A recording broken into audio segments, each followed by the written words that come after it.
ভকতে কৰে কৃষ্ণ গুণনাম।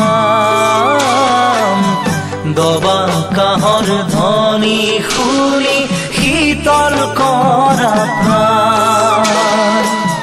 মধুময় হৰি নাম হে বৈকুণ্ঠ ধাম।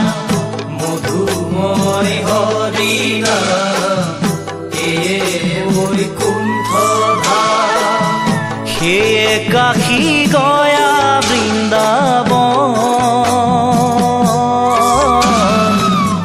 ভজা সবে হৰিৰ চৰণ। হে বৈষ্ণৱ ভজা সবে